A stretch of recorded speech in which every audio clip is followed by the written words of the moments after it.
안녕하세요. 오늘도 서연살롱을 찾아주셔서 감사합니다. 저는 경기도 사는 40대 평범한 아이 엄마입니다. 30대 초반에 결혼하고 아이를 낳았어요.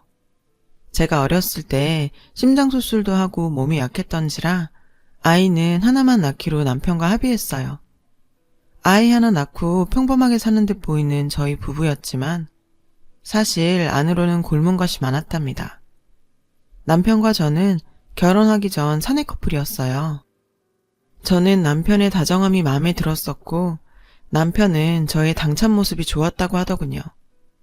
연애를 할 때는 서로 좋은 면만 봤는데 결혼을 결정지었을 때부터는 삐그덕거리기 시작하더라고요. 일단 남편이 시댁 제사에 대해 숨긴 것부터 문제가 되었어요.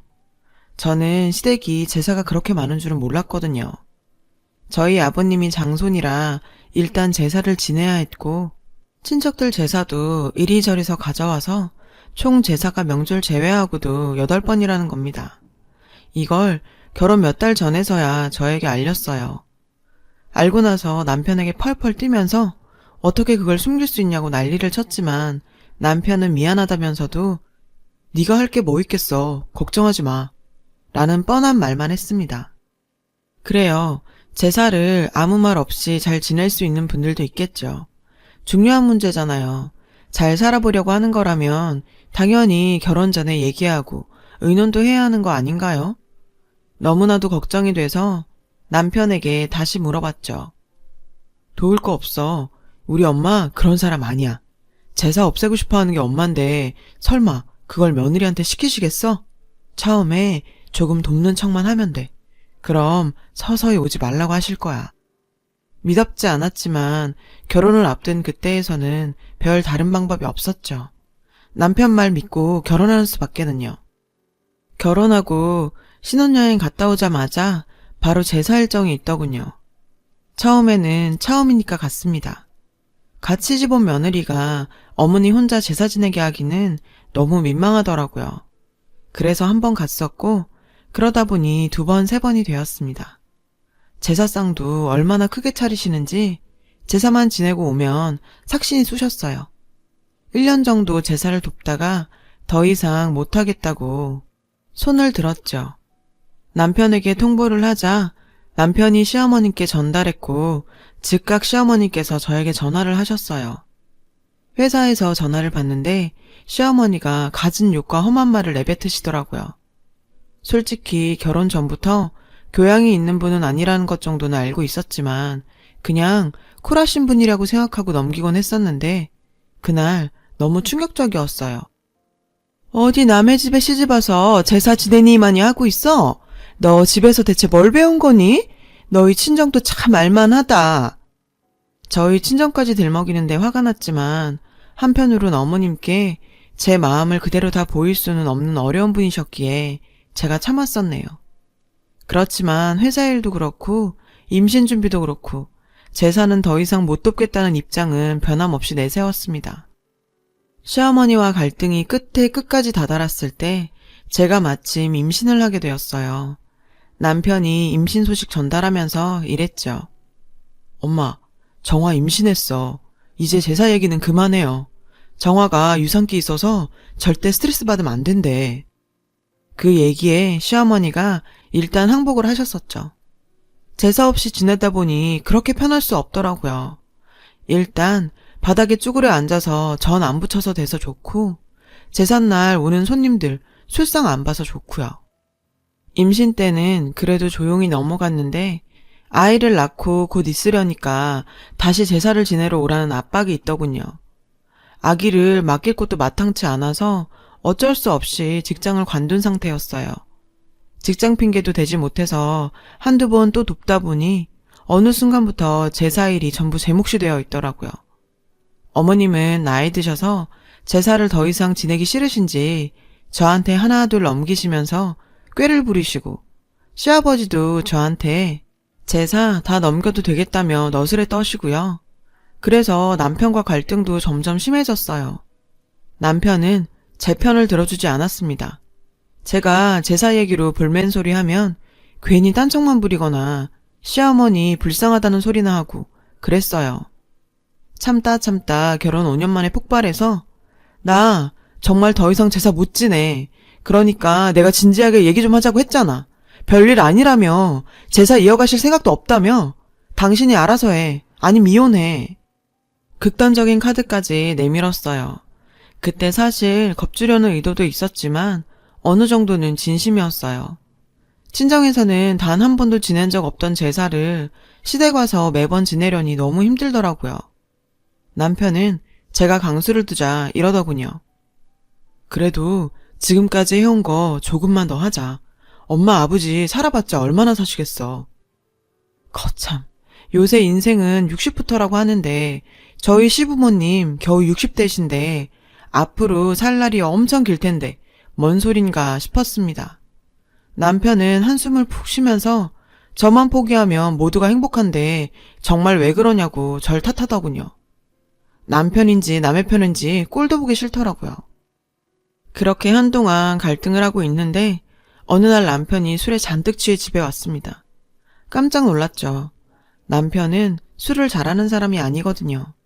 그리고 다음날 회사도 가지 않고 계속 침대에서 뭉개더라고요. 도대체 무슨 일인가 해서 남편에게 추궁을 했습니다.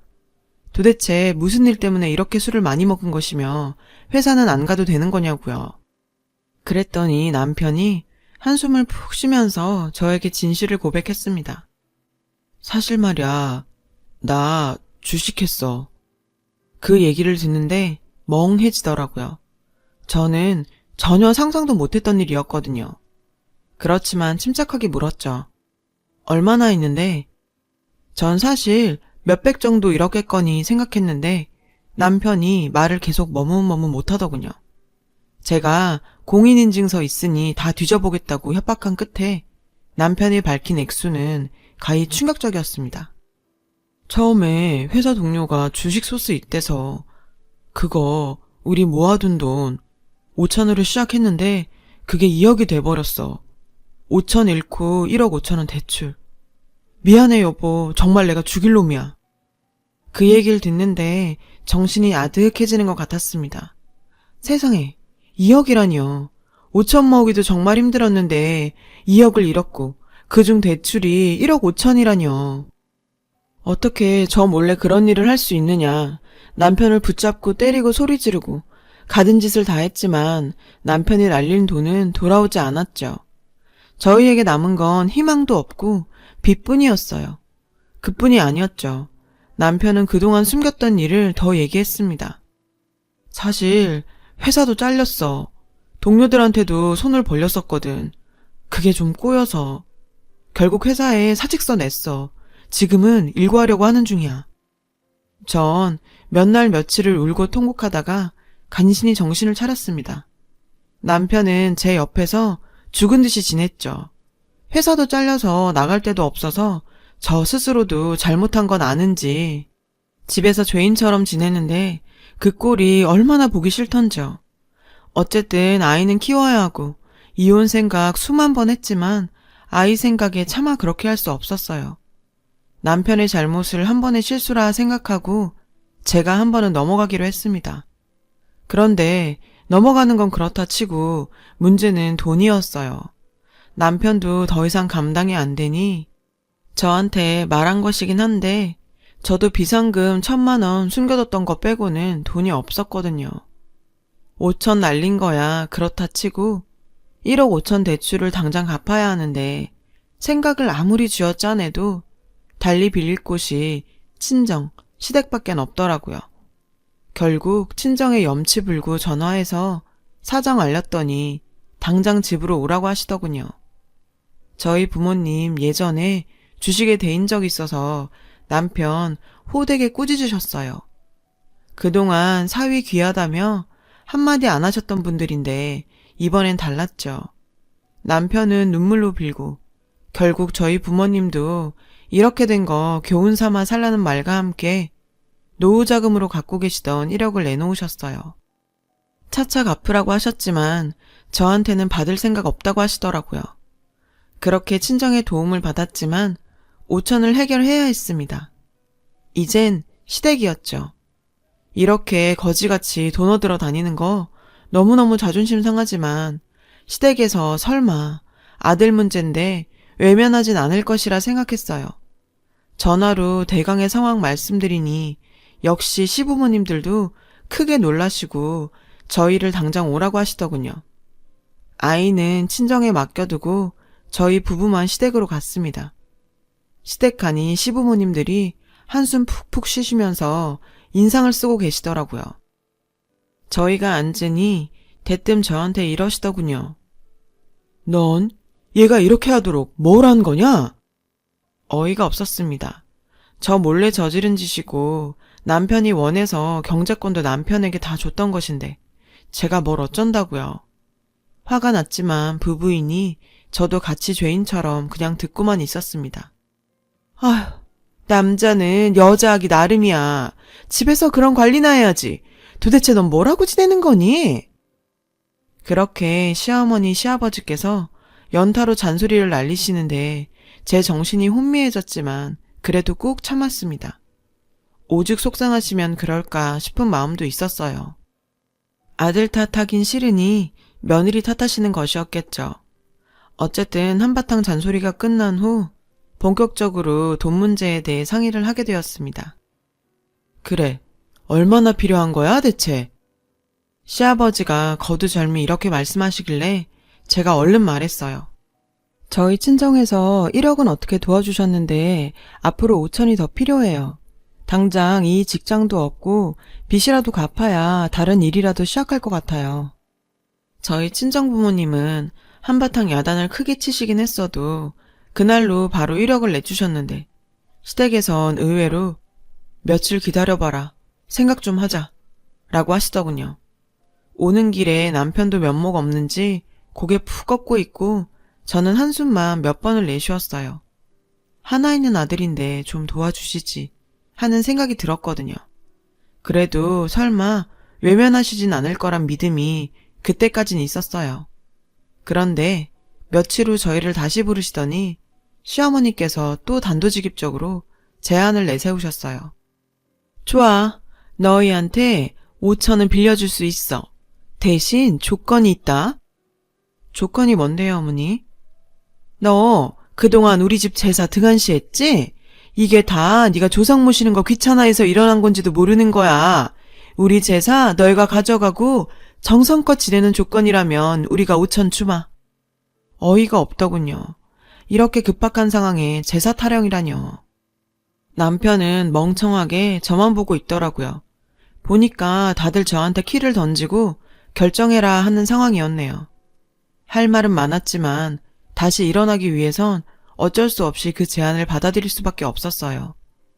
결국 제사 제가 다 지내는 조건으로 시댁에서 5천을 지원받게 되었네요.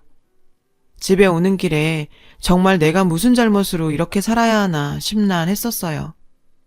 그래도 일단 남편과 같이 극복하기로 한 마당에 여러 소리 안 하기로 했어요. 제사는 지내는 거고 남편은 빨리 일을 구해보라 했습니다. 다행히 취업이 잘 되는 직종인지라 남편은 2달 만에 취업을 했습니다. 그런데 그 회사가 워낙 자꾸 주먹구구식이라 남편의 일이 엄청 많더군요. 남편은 아침 일찍 나가 12시 넘어 들어오는 일도 잦았어요. 그렇다 보니 결국 모든 제사일은 제 몫이 되었어요. 저희 시어머니는 저에게 제사를 넘긴 후 친척들을 모두 저희 좁은 집에 모이게 통보를 하셨죠. 제사 준비는 전혀 돕지 않으시더군요. 친척분들도 와서 절이나 하지 저 도울 생각은 전혀 없었고 상 차리는 건 모두 제 몫이고요. 너무 힘이 들어서 한 번은 전을 좀 구입했어요. 그랬더니 먼 친척 큰어머니 뻘 되시는 분께서 삐죽하니 부엌에 있는 포장지를 이리저리 뒤져보시더니 그 길로 저희 시어머니께 이르시더군요. 시어머니는 난리치셨죠. 정성껏 제사 지낸다고 5천 가져가 놓고 이제 와서 전을 사서 제사를 지낸다고 갖은 험한 말을 쏟아내셨어요. 제사에 관한 한 집안 어른들 모두가 감시자셨어요. 1년에 한두 번이면 저도 정성을 다하겠지만 그게 아니라 1년에 10번 가까이 되는데 어떻게 매번 정성스레 하겠어요. 그런 말을 시어머니께도 했지만 요지부동이셨죠. 원래도 손수 다 해야 한다고 하시던 분이기도 했고, 저희에게 그 5천만 원 주시고 나서는 더욱 의기양양하셔서 저에게 제사상 요구를 당당히 하셨어요. 남편은 제사했을 때도 바쁘단 이유로 얼굴만 비추고 절만 하거나 아니면 와서 쓰러져 자기 일수였고, 손님들 가시고 나서 치우는 것도 모두 제 몫이었어요. 그래도 꾹꾹 참으며 산 것은 그렇게라도 살다 보면 돈도 모으고 아이도 키우고 그렇게 남들 사는 것처럼 살게 되리라는 희망 때문이었습니다. 그런데 어느 날 시댁에서 온 전화 한 통으로 그 희망이 산산이 부서졌어요. 다급한 목소리로 시어머니께서 전화가 오셔서는 이러시더군요. 예, 저번에 가져간 5천 당장 갚아야겠다. 내가 갯돈을 다 떼어먹히고 지금 돈이 급하게 필요한데 너희 돈 있지? 기가 막혔습니다. 제가 돈이 어디 있겠어요. 저희 친정은 1억을 주고도 아무 말 안 하시는데 그 5천 주고 생색이란 생색은 다 냈으면서 이제 와서 당장 내놓으라는 게 너무 어이가 없었어요. 물론 돈 모으면 정말 바로 갚을 생각이었어요. 하지만 남편이 사고친 지 얼마 되지도 않았는데 돈이 어디 있겠어요. 어머니, 저희 돈이 없어요. 아시잖아요. 그 사건도 얼마 되지 않았고요. 그럼 너희 친정이라도 좀 빌려봐. 큰일 났어. 아, 그 망할 녀편네. 내 돈 어떡하면 좋아. 저희 친정을 들먹거리는 뻔뻔함에 치가 딸렸습니다. 더 이상 이 집구석에서 살 수가 없다는 생각이 들었어요.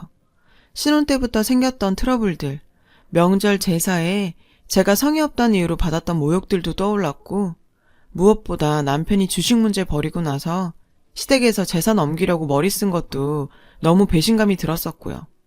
당장 집에 온 아이 데리고 친정으로 갔습니다. 친정에다 그동안 있었던 모든 일들을 다 털어놨어요. 저희 엄마가 기가 막힌지 입을 떡 벌리시더군요. 아니, 그럼 말을 해야지.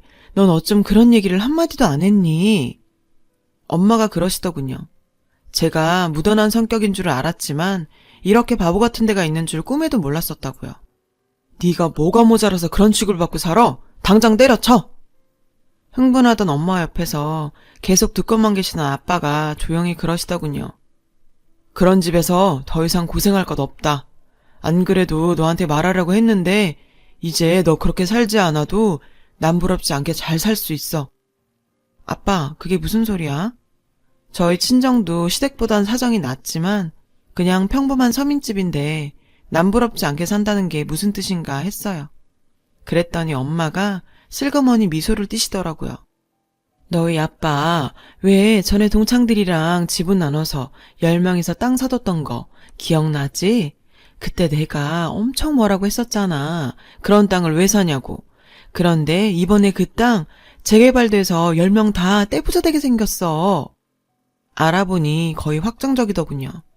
아빠가 고등학교 동창회 나가는 데에서 땅 부자 아저씨가 있었는데 그 아저씨 추천으로 10명이서 합심해서 10%씩 지분을 둬서 샀던 땅이 대박이 난 겁니다. 꿈인가 생신가 싶더군요. 안 그래도 제가 너무 어렵게 사니 엄마 아빠가 이혼 얘기가 목구멍까지 차올랐는데 책임져 줄 수 없어서 못했단 말이었다고 하더군요. 그런데 우리 돈도 있겠다. 더 이상 너 그런 데다 못 두겠다. 어서 그만둬. 그렇게 모든 일은 순식간에 정리됐습니다. 이를 새까맣게 모르는 시댁에서는 저희에게 5천을 내놓으라고 계속 독촉을 하더라고요. 그 과정에서 남편이 보인 태도도 실망스러웠죠. 우물쭈물대면서 저기 장모님 장인어른께 한 번만 더 얘기해보자. 이러더군요. 사실 같이 살아온 정이 있어 이혼 생각은 제고하고 있었는데 그 말을 들으니 남은 정이 뚝 떨어졌어요. 남편에게 더 이상 못 살겠으니 이혼하자고 했습니다. 제사도 싫고 빚도 싫고 시댁에 독촉도 싫다고요. 남편은 처음엔 매달렸지만 나중에는 오히려 배짱을 부리더군요. 네가 가면 어딜 가서 뭘 해먹고 살겠냐? 그래, 이혼해봐라. 그래야 우리 집 귀한 거 알지. 뻔뻔한 태도에 제가 정말 한 번은 복수를 하기로 결심했습니다. 이혼 결정 짓고 아무렇지 않게 재산 알짜를 지켜 친척들을 불러 모았어요. 그날은 저희 시어머니께 돈 준다는 핑계로 시어머니도 빨리 오시라 불렀습니다. 한상 차려놓자 친척들이 속속 집으로 들어오더군요. 지들끼리 왁자지껄 떠드는데 정말 가짠더라고요. 시어머니께서 부엌에 오시더니 물으셨어요. 오늘 돈 주는 거 맞니? 제가 생글생글 웃으면서 말했어요. 어머니, 돈은 아들한테 받으셔야지 왜 저한테 그러세요?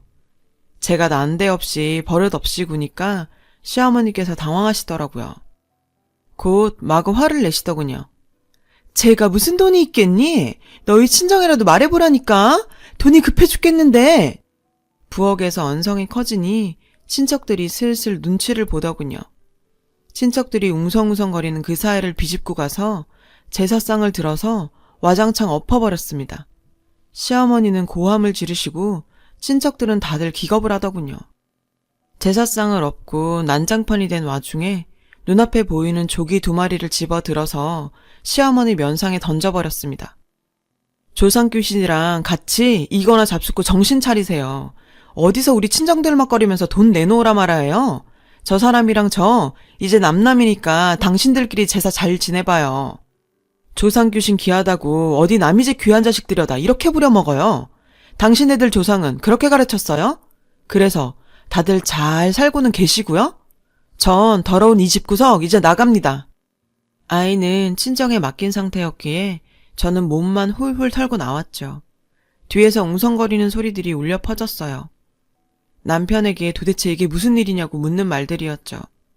시어머니가 주저앉아 아이고 아이고 하는 통곡소리가 울려 퍼졌고요. 10년 묵은 채증이 내려가더군요. 그 이후 이혼하고 남편이 어디서 들었는지 저희 집 소식 듣고 찾아와서 싹싹 빌더군요. 시어머니가 많이 반성하니 돌아오라고. 제발 돌아오라 주절주절 대더라고요. 듣기 싫었어요. 제가 웃으면서 쏘아붙였죠. 우리 부모님 돈이나 갚아. 1억이나 가져간 거 언제 갚을 거냐고. 그 얘기를 하니 얼굴이 하얗게 질리더군요. 1억이란 돈이 어딨겠어요. 혼자 중얼중얼 거리더니 주랭랑 치더군요. 맘 같아선 그 돈도 받아내고 싶지만 돈 갚을 능력도 안 되는 인간이기도 하고 저희 부모님이 저 받아주셨던 돈이니 잊으라고 하셔서 일단은 참았어요. 언젠가라도 다시 귀찮게 하면 그 1억도 반드시 받아낼 생각이에요. 돈 안 받는 대신 시댁 남편으로부터 자유롭게 편하게 산다고 생각하려고 합니다. 저는 요새 아이 키우면서 엄마 아빠 그늘에서 편하게 살고 있어요. 친정 부모님께 죄송한 생각이 많이 들지만 그래도 일단 시댁에서 탈출한 것이 너무 좋습니다.